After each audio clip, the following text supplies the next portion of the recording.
and welcome. For this reading, we're bringing through messages from the Lyrans.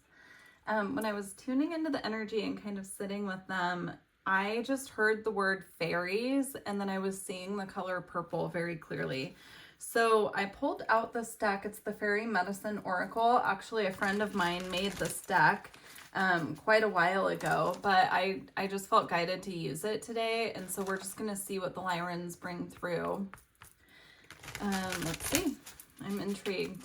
The color purple, I'm getting at like a crown chakra energy, but it could also be, I'm seeing someone like wearing more purple. So it's almost like if you're trying to balance, I'm seeing like trying to activate your spiritual abilities, your spiritual gifts.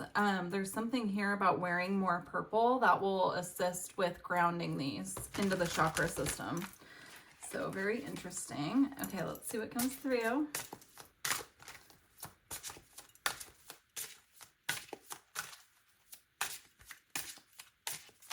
Yeah, it's like every single spot that I'm looking over here on the table, there's purple on the decks that I chose. So it's a big message here about the color purple. We have crystal healing, give healing to another, look into expanding your inner medicine. All right, maybe we'll get some crystal cards at the end too. Or kind of what's coming through here is working with purple crystals at this time.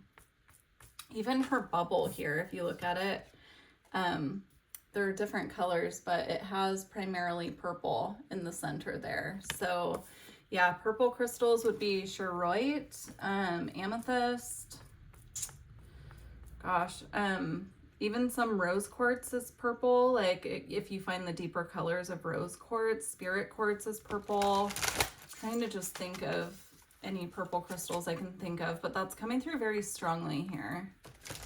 And I feel like it's related to waking up dormant psychic abilities. Okay.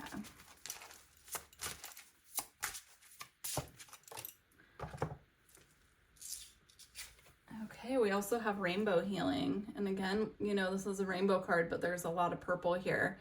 Allow yourself to receive a blessing of healing, clear and balance your energy. Interesting. There is something here about working with colors. Of course, I was picking up on primarily purple, but, you know, working with the colors of the rainbow to balance different chakra points and balance your energy.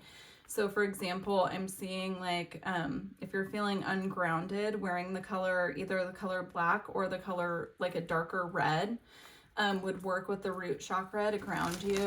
I'm also seeing like if you're going in for something that you need to communicate and you're feeling nervous about it, wearing the color blue.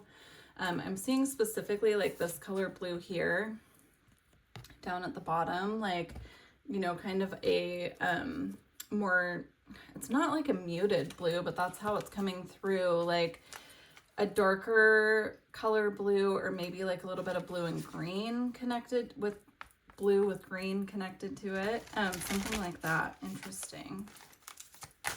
Okay. We also have mermaid medicine. Cultivate a healthy self-image, love and respect yourself.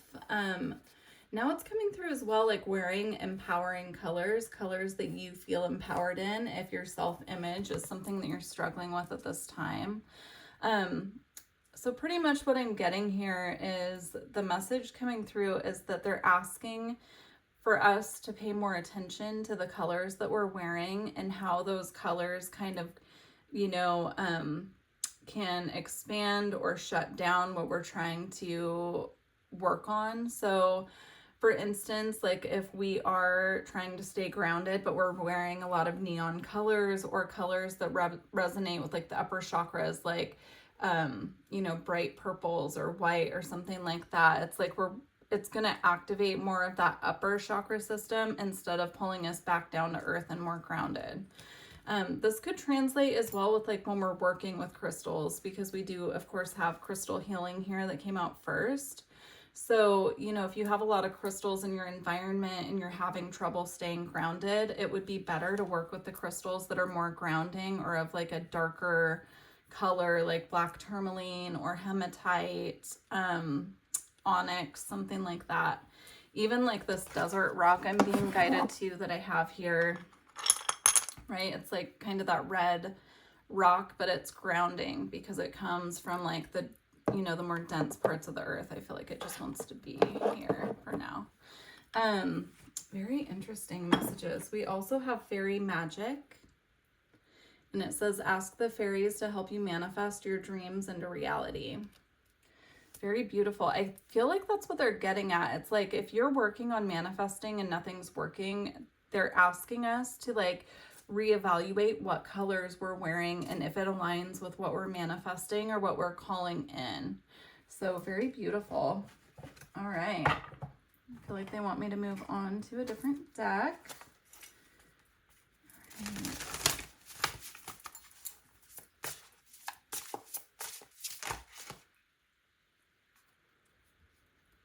Dragonfly spirit with change. I just saw a dragonfly while I was outside. So dragonflies represent freedom. They represent creativity, kind of having this like, you know, it's like transformation, but it's transformation that we are initiating, right? Where butterflies can represent more of they're showing it to me like butterflies can represent more of like a sudden transformation. But with dragonflies, it's more of like transformation that we are initiating. It's a change that we've already set in motion. So if you're seeing a lot of dragonflies, that could be coming through as guidance for you, that whatever you're working on, calling in, whatever shift you're making, you're going to start seeing, you know, it move. Is how it's coming through. Like you're going to start seeing things kind of click into place is how they're showing me. They're showing me actually like a wheel or a gear where like it moves slowly at first. And then when it clicks into place, it can kind of flow more easy. So pay attention to if you're seeing dragonflies around you.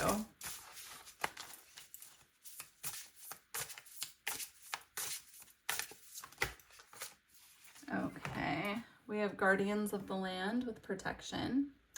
We have the stag here. Now, I just released a Syrian reading, and the stag was very prominent. It was like, I think, the first card that came out. So if you feel connected to the Syrians or you feel guided to, you might want to go back and check out that reading. But this is really beautiful. I feel like this is, you know, confirmation for those of you who maybe you are initiating big changes and you're wondering if it's divinely guided or if you'll be protected through the process. And this is a big confirmation of yes, especially with the dragonfly coming out with the protection, guardians of the land here. It's also confirmation for those of you who have been working with trees intentionally, working with the land intentionally. You know, the land is definitely saying thank you and offering you protection in return for this. So it's really beautiful. We have storm spirit with chaos. Again, like I'm getting the purple here the most, right? So I'm seeing like a radical transformation when it comes to psychic development, psychic abilities, different aspects of your psychic senses coming online. And it's just like, it's giving me the energy of like, the more that you work with color and you kind of integrate that into your practice, the quicker things will start shifting for you. There's something about that here. We also have toadstools with growth, and these are the same toadstools that are actually in this Guardians of the Forest here. So it's really beautiful. I don't know why this is coming through, but usually there's a reason for someone. So if you've been doing a lot of research on different mushrooms you can take for health practices, this is confirmation that is a spiritually guided pursuit. So if you're feeling guided to like integrate more mushrooms, you know, there are so many mushrooms that have health benefits that we can integrate into our diet or integrate into our supplement, you know, regimen. It's coming through like this is confirmation for you that is a divinely guided shift. Of course, you know, use your own judgment. That feels like a very specific message for someone. So definitely, you know, I'm not a doctor. Do your own research, but that's coming through. I'm also getting, if you've been considering foraging for mushrooms and learning how to do that on your own, This is also coming through that that's a beautiful way for you to connect with the earth and to get really in tune with the earth in that way. Now, as someone who lives in an area where many different mushrooms grow and mushroom foraging is very popular here, I would suggest, you know, to do your due diligence of research, because there are so many different species that are beneficial for us, but then there are the other ones that can make us very sick, or worse. So definitely do your own research and don't, you know, go foraging for mushrooms without making sure that you know what you're looking for and how to spot the differences. Okay. All right, let's move on. I just saw the lion card and it said courage on it. So lion spirit coming through as well. The card didn't come out, but I did feel called to mention it. Okay, we have grieving. What's interesting here is I was talking earlier about the difference that they were bringing through about the butterfly and the dragonfly and, you know, the different types of transformation. So I'm kind of getting here that someone watching, this could be just one of you, could have gone through a transformation with relation to a loss of one form or another.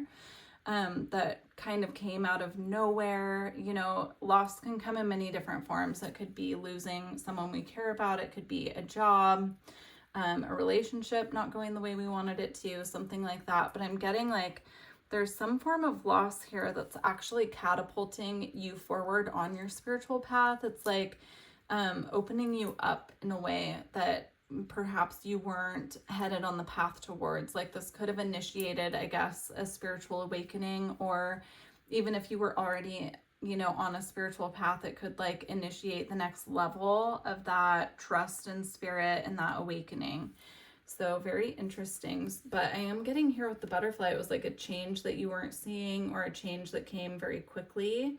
And with the dragonfly and the butterfly here side by side now, I'm kind of seeing like if that left any kind of fear with you about changes or making big changes or initiating change, that's why they're bringing through the message that there are different types of change. So not to be afraid of that.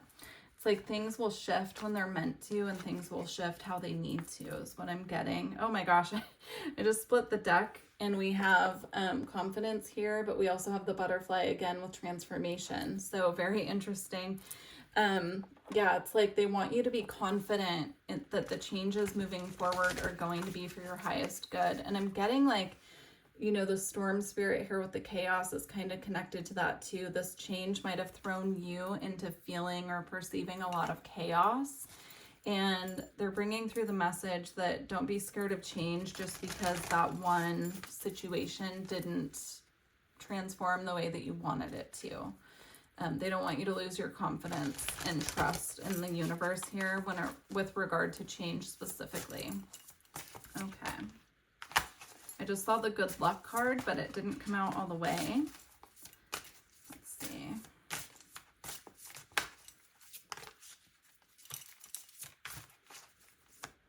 Okay, well, all right. I guess we are getting the butterfly card with transformation. It came out with something else too. And manifestation. Interesting. So again, just like we were talking about earlier, there could be a change that you are manifesting at this time, a transformation perhaps that you're going through. And with all the different colors here on the butterfly, I'm getting the same message that came through before about working with color.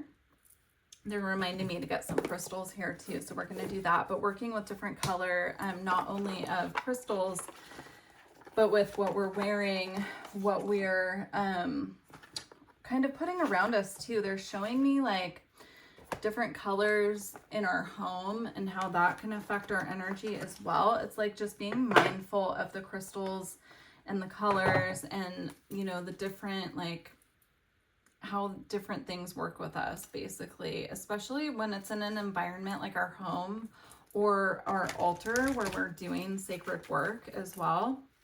They're bringing up candle magic as well, and how when we do different candle spells, we use different colored candles for different purposes. And so it's like just being more mindful of what we're putting around us. You know, if we want a nice, calm, peaceful living space, we're not going to put like a ton of really loud colors where we want to rest, like in our bedroom or something, because it's not very calming. Like it's meant to be more soothing. That's coming through. Integrating houseplants as well, if that is something that you've found that you're struggling with, can be really helpful for the bedroom as well. So, okay, we have bloodstone. I would write these crystals down, and whatever speaks to you, I would see if you can get a hold of some of these to work with. I feel like it's going to be different for everyone. They're kind of flying out very quickly. We have lapis lazuli.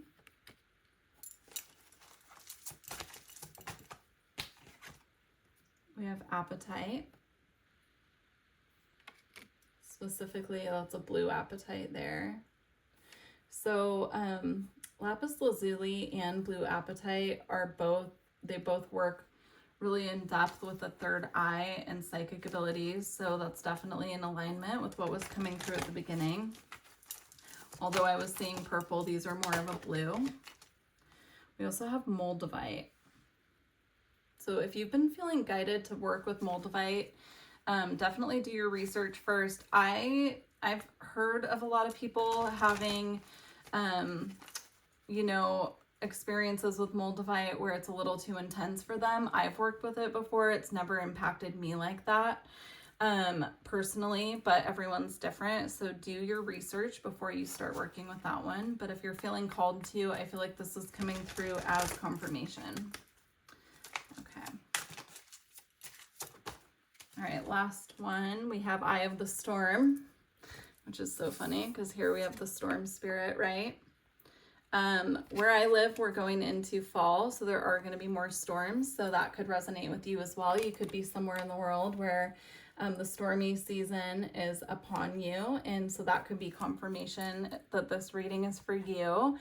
But I would do your research on that one as well. I'm not as familiar with it, but I do feel like intuitively I'm picking up using that when you're in the midst of a transformation, because the eye of the storm is the calmest part of the storm to be in, right? And so if you are in the midst of a big transformation, I'm kind of seeing that almost bringing in like a calming presence to the chaos around you. So very interesting. I hope this reading resonated with you all. Please do leave me a comment and let me know, and I look forward to working with you in the future. Take care.